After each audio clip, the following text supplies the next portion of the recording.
मैं कहता हूं तुम ईश्वर को ढूंढते हो और इसी खोज में उसे खो देते हो, क्योंकि जहां खोज है वहां खोजने वाला भी है, और जब तक खोजने वाला है तब तक जो खोजा जा रहा है वह दूर ही रहेगा। तुमने कभी सोचा है कि जो ईश्वर शब्द तुम बोलते हो वह आखिर है क्या? क्या वह कोई व्यक्ति है?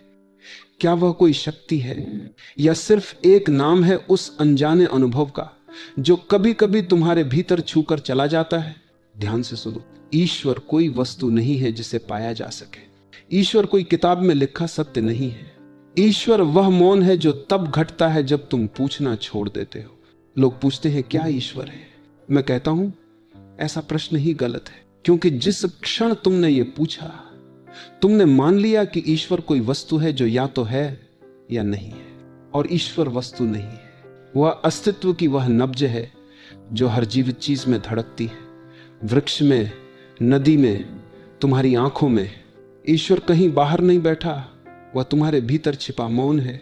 धर्म ने ईश्वर को बहुत छोटा कर दिया है। धर्म ने उसे मंदिरों में बांट दिया, किताबों में कैद कर दिया और नाम दे दिए अल्लाह, गॉड, ईश्वर, वाहेगुरु। नाम बदल गए पर आदमी की अंधता वही रही। लोग नामों पर झगड़ते रहे और मौन को भूल गए। तुम मंदिर जाते हो, मस्जिद जाते हो, गिरजाघर जाते हो, पर क्या तुम कभी अपने भीतर गए हो? क्योंकि जहां तक मैं जानता हूं वही असली मंदिर है। वहां कोई पुजारी नहीं, कोई मूर्ति नहीं, कोई किताब नहीं, सिर्फ एक खालीपन है, एक शुद्ध मौन, और उसी मौन में ईश्वर है।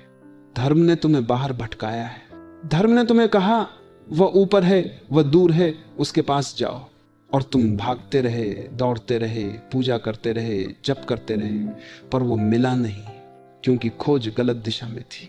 जिसे तुम बाहर खोज रहे हो वह भीतर ही छिपा बैठा है। मैं कहता हूं धर्म की सबसे बड़ी भूल यही है, उसने ईश्वर को बाहर बना दिया। और जो चीज बाहर है वह तुम्हारी नहीं हो सकती, जो भीतर है वही तुम्हारा सत्य है। तुम्हें कभी कभी महसूस होता है कोई शांति भीतर उतर रही है, कोई प्रकाश सा भीतर फैल रहा है, बिना कारण आंखें नम हो रही हैं, दिल में एक अनाम करुणा उठ रही है। वह ईश्वर है, पर तुम उसे नाम नहीं देते, क्योंकि धर्म ने तुम्हें सिखाया है कि ईश्वर तो बस मंदिर में है या आकाश में है। इसलिए जब वो तुम्हारे भीतर आता है तुम पहचान नहीं पाते। मैं कहता हूं पहचानो। ईश्वर किसी की संपत्ति नहीं है, न हिंदू की, न मुसलमान की, न ईसाई की। वह अस्तित्व का हृदय है। जो इस हृदय से जुड़ गया वही धार्मिक है, बाकी सब तो केवल रीति रिवाज है। धर्म तुम्हें नियम देता है, ईश्वर तुम्हें स्वतंत्रता देता है। धर्म कहता है ऐसा करो, वैसा मत करो।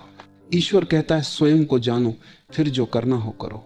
धर्म डर पैदा करता है, ईश्वर प्रेम जगाता है। धर्म कहता है अगर नहीं माने तो नरक मिलेगा, ईश्वर कहता है अगर नहीं समझे तो बस अंधेरा रहेगा। कितना सूक्ष्म अंतर है, पर यह अंतर ही सब कुछ है। मैंने लोगों को देखा है वे डर से धर्म का पालन करते हैं। डर से किया गया कोई भी काम पवित्र नहीं होता। तुम मंदिर जाओ, अगर भय से जा रहे हो व्यर्थ है, तुम जाओ। अगर प्रेम से जा रहे हो तो हर कदम पूजा बन जाता है। फूल की पंखुड़ी पर गिरती ओस की बूंद भी ईश्वर हो जाती है, क्योंकि तुम प्रेम में हो। ईश्वर प्रेम में है और प्रेम ही उसका एकमात्र प्रमाण है। जहां प्रेम नहीं वहां धर्म केवल एक अभिनय है। तुम ईश्वर को किताबों में नहीं, किसी उपदेशक के शब्दों में नहीं, बल्कि अपनी आंखों की नमी में, अपने मौन में पा सकते हो। मैं कहता हूं धर्म का अंत ही ईश्वर की शुरुआत है। जब तुम सब नियम तोड़ देते हो, जब तुम डर से मुक्त हो जाते हो, तभी वह मौन उतरता है जिसे तुम ईश्वर कहते हो। कभी नदी के किनारे बैठो, बिना किसी मंत्र के, बिना किसी अपेक्षा के, सिर्फ बैठो। धीरे धीरे तुम देखोगे हवा का एक झोंका तुम्हारे भीतर से गुजरा और कुछ बदल गया। वह परिवर्तन ही ईश्वर है, पर तुम उसे शब्दों में नहीं बांध सकते, क्योंकि शब्द सीमित है और वह असीम। धर्म ने ईश्वर को परिभाषित करने की कोशिश की और हर परिभाषा ने उसे और छोटा कर दिया। किताबें बोली वह सर्वशक्तिमान है, वह सृष्टिकर्ता है, वह न्याय करता है, पर मैंने जाना वह न सर्वशक्तिमान है, न सृष्टिकर्ता, न न्यायाधीश। वह केवल है, बस होना ही उसका स्वरूप है। जिस दिन तुम भी होने में उतर जाओगे, तुम भी उसी के हिस्से बन जाओगे। फिर ईश्वर कोई विचार नहीं रहेगा, वह तुम्हारी सांसों में बस जाएगा। तुम चलोगे वह चलेगा, तुम मुस्कुराओगे, वो मुस्कुराएगा। तुम मौन हो जाओगे, वो प्रकट हो जाएगा। धर्म कहता है पहले ईश्वर में विश्वास करो। मैं कहता हूं पहले स्वयं में जाओ। अगर तुम स्वयं तक नहीं पहुंचे तो ईश्वर में विश्वास केवल कल्पना है। मैं कहता हूं कोई आस्था जरूरी नहीं है, केवल सजगता जरूरी है। क्योंकि जब तुम सजग हो जाते हो तो हर चीज स्वयं ईश्वर का रूप ले लेती है। पेड़ बोलते हैं, नदी गुनगुनाती है, और हवा तुम्हारे कानों में रहस्य कहती है। तब तुम जानते हो वह है, पर वह अब तुम्हारे बाहर नहीं है। धर्म तब तक धर्म नहीं होता जब तक वह तुम्हें स्वतंत्र न कर दे। लेकिन देखो, दुनिया के सारे धर्म तुम्हें किसी न किसी बंधन में बांध देते हैं। कहीं नियम है, कहीं पाप का डर, कहीं स्वर्ग का लालच। और जहां डर है या लालच है वहां प्रेम नहीं हो सकता, और जहां प्रेम नहीं वहां ईश्वर नहीं। ईश्वर कोई सजा देने वाला न्यायाधीश नहीं है। वह कोई तख्त पर बैठा सम्राट नहीं जो तुम्हारे कर्म गिने और निर्णय करे कि तुम स्वर्ग में जाओगे या नरक में। यह मनुष्य की कल्पना है, डर से बनी हुई।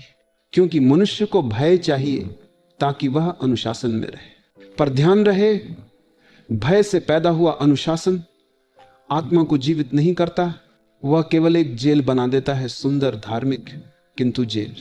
ध्यान से समझो, ईश्वर को समझना चाहते हो तो पहले धर्म की परतें उतारनी होंगी। तुम्हारे भीतर जितनी धार्मिक धारणाएं हैं उतनी ही दूरी है तुम्हारे और ईश्वर के बीच। हर धारणा, हर सिद्धांत, हर उद्धरण एक दीवार बन गया है। और मैं कहता हूं ईश्वर दीवारों के पीछे नहीं है।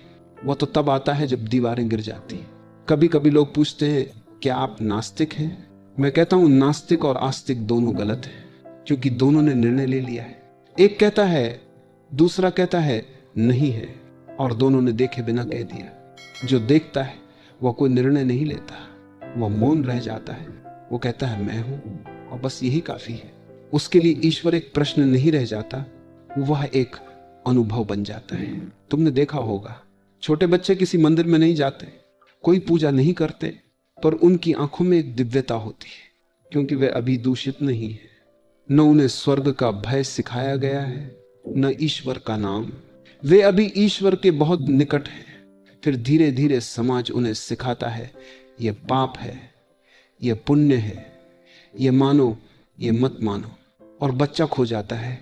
जिस ईश्वर के साथ वह जन्मा था वही धीरे धीरे धुंधला पड़ जाता है। मैं कहता हूं धर्म को सीखने की नहीं, भूलने की जरूरत है। जो कुछ तुम्हें सिखाया गया है उसे विस्मृत करो, क्योंकि वही भूल तुम्हें सत्य की ओर ले जाएगी।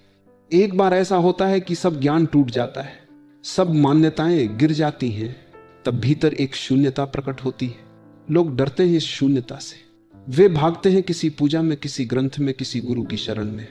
लेकिन मैं कहता हूं मत भागो, वह शून्यता ही ईश्वर है, वह खालीपन ही उसका द्वार है। अगर तुम उस शून्य को स्वीकार कर लो तो उसी क्षण तुम प्रवेश कर जाओगे उसमें जो सब कुछ है। धर्म कहता है ईश्वर को जानो। मैं कहता हूं स्वयं को भुला दो, क्योंकि जब तक तुम हो ईश्वर नहीं हो सकता। जब तुम मिट जाते हो जो बचता है वही ईश्वर है। लेकिन यह मिट जाना कोई क्रिया नहीं है, यह कोई प्रयत्न नहीं। यह तब घटता है जब तुम पूरी तरह सहज हो जाते हो। जैसे नदी अपने प्रवाह में बहती है, वैसे ही जब तुम जीवन के प्रवाह में बहने लगते हो तब तुम जान पाते हो कि वही प्रवाह, वही ऊर्जा ईश्वर है। तुम सोचते हो ईश्वर कहीं बैठा निर्णय कर रहा है, लेकिन ईश्वर सोचता नहीं, वह केवल होता है। उसका होना ही सृजन है। वह हर पत्ते की सरसराहट में है, हर लहर की थिरकन में है, हर श्वास की गति में है। पर मनुष्य के पास समय है, इसलिए उसने कहा पहले ईश्वर ने सृष्टि बनाई। ये बात किसी कवि ने कही होगी, किसी जागृत ने नहीं। क्योंकि जागृत व्यक्ति देखता है सृष्टि और सृष्टिकर्ता अलग नहीं है। सृजन और सृजनहार दो नहीं, एक ही गति के दो नाम हैं। तुम जब चित्र बनाते हो तो चित्र और चित्रकार में कोई दूरी नहीं होती। उस क्षण तुम ही ब्रश हो, तुम ही रंग, तुम ही कैनवास। जब सृजन घटता है तो सृजनकर्ता मिट जाता है। ईश्वर भी इसी तरह है, वो मिट गया है इसलिए हर जगह है। जहां मैं बचा है वहां सीमाएं हैं, जहां वह बचा है वहां सब कुछ एक हो गया। और धर्म क्या करता है? वो उस एक बिना निर्णय के, बिना विचार के, जैसे किसी घाट पर बैठा साधक केवल नदी की ध्वनि में खो जाए, न वह अच्छा कहे न बुरा, वह बस सुनता है और उसी सुनने में लय हो जाती है। यही प्रार्थना है। प्रार्थना शब्दों से नहीं होती, वह मौन की एक तरंग है। धर्म ने प्रार्थना को शब्दों में बांध दिया, और शब्दों में ईश्वर नहीं उतरता। वह तो तब उतरता है जब शब्द समाप्त हो जाते हैं। मैं कहता हूं ईश्वर का अनुभव करने के लिए तुम्हें कुछ करना नहीं है,